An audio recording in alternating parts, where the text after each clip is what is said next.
Today's video is just a quick reflection because I had like this light bulb moment in which I saw that sometimes the discipline that might free us, that might help us, that will help us and free us from the bad habits, whatever, is somewhat forced.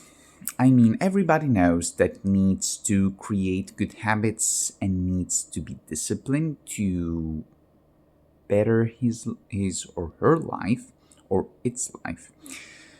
But it's not exactly true, but you get the gist. Okay, so basically everything from self-help, from psychology, from even reality creation standpoint, you need to be disciplined in order to get what you want, in order to be who you want, in order to get the abs, in order to do whatever you want.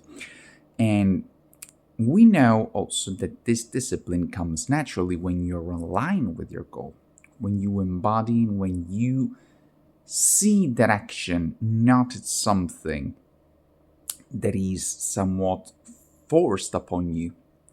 And this is the big trick because when you deal with depression or with shame, with internalized shame, the inner critic, and also the expectations that you have that are created based on what others told.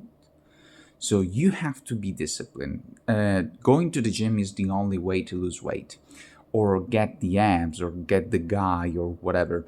Not only these beliefs are not yours, and they must be worked on in order to create your evidence about them. So, like, why are you is that true?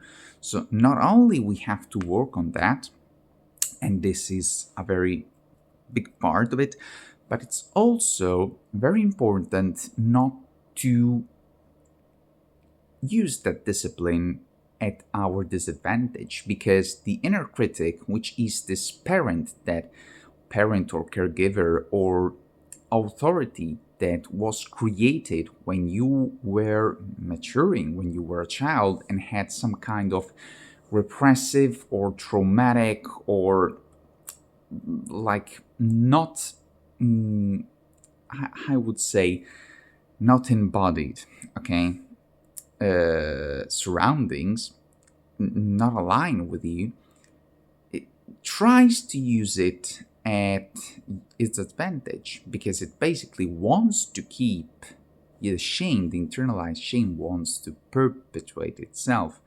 also by using this discipline as an excuse in order for it to continue existing, to continue reappearing in your mind and your feelings.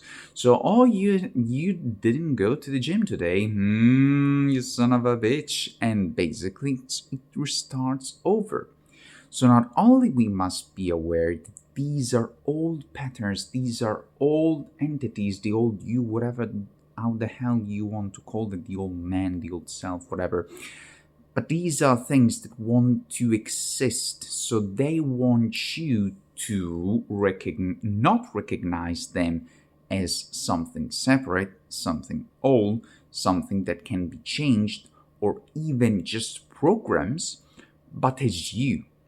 And you are not these things, first. Second, we sometimes need to drop the expectations and try to do the thing not mechanically, but just because let's try it with like an experiment type of energy. Action without aligned energy is, I don't want to say completely not useful, but still will not get as far as aligned action, as many of you might already know if you are in the reality creation manifestation space. And a way that I've found might help is to bring the curiosity. It's to bring let's do this just because, or just because why not, or just because I want to see what happens in that particular framework. And it's very important because that cannot lower shame, because shame exists when there is a perceived result, a perceived goal. But if you don't know the goal, shame cannot be there because it doesn't, it cannot compare. Shame is born out of comparison. So it cannot measure because you don't know the actual thing. Just remember this and let me know how it goes.